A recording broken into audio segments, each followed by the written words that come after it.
আসসালামু আলাইকুম সবাইকে। কিচেন বাই আজমাইন্স মম থেকে সবাইকে স্বাগতম। আজ আপনাদের জন্য নিয়ে এসেছি বাঙালির সবচেয়ে প্রিয় মাছ ইলিশ।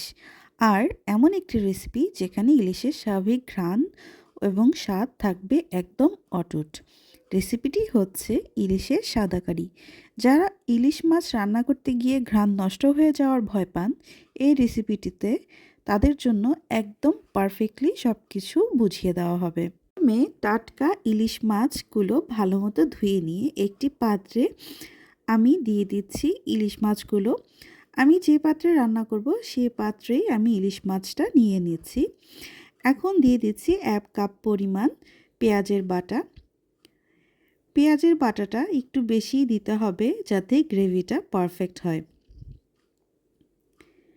এখন দিয়ে দিচ্ছি আমি পেঁয়াজের কুচি। আমি এখানে 2টা পেঁয়াজের কুচি নিয়েছি। পেঁয়াজের কুচিটা হাত দিয়ে ভালো মতো এভাবে ডলে আমি দিয়ে দিচ্ছি যাতে রান্নার সময় পেঁয়াজের কুচিগুলো খুব নরম হয়ে গলে যায়। এখন দিয়ে দিচ্ছি আদা বাটা 2 টেবিল চামচ পরিমাণ।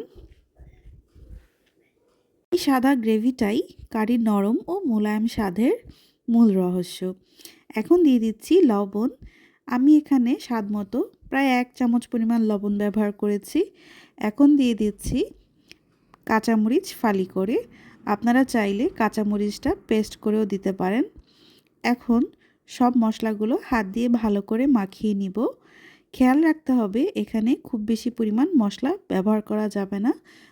এই বেশি মশলা ব্যবহার করলে ইলিশ মাছের গন্ধটাই নষ্ট হয়ে যাবে।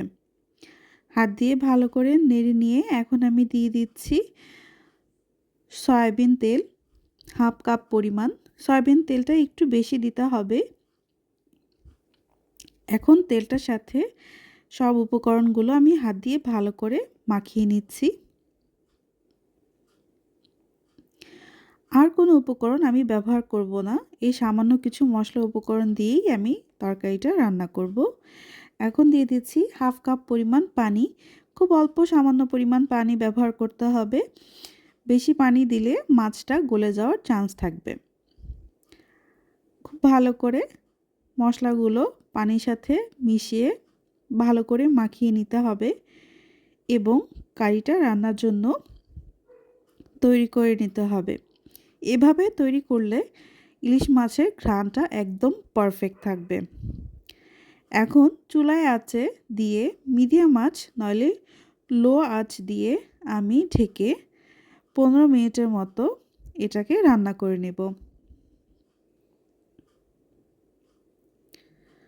15 মিনিট পরে গ্রেভিটা যখন অনেকটা হেভি হয়ে আসবে তখন বুঝতে হবে রান্না হয়ে গিয়েছে। এর মাঝে একবারও নাড়াচাড়া করা যাবে না। নাড়াচাড়া করলে মাছটা ভেঙে যাওয়ার পসিবিলিটি থাকবে। গ্রেভি এরকম ফুটতে শুরু করলে আর তেলটা উপরের দিকে উঠে চলে আসলে তখন বুঝতে হবে যে রান্নাটা অলমোস্ট কমপ্লিট হয়ে গিয়েছে। খুব সুন্দর হয়েছে এবং রান্নাটা একদমই পারফেক্ট হয়েছে। এখন নামিয়ে গরম গরম পরিবেশন করতে হবে।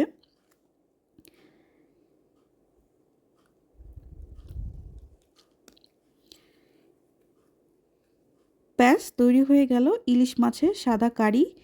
এই ইলিশ মাছের সাদা কারি গরম ভাতের সাথে খুবই অতুলনীয় স্বাদের এবং এই রেসিপিটি ভালো লেগে থাকলে আমার চ্যানেলটি সাবস্ক্রাইব করুন এবং লাইক এবং শেয়ার করুন। আল্লাহ হাফেজ।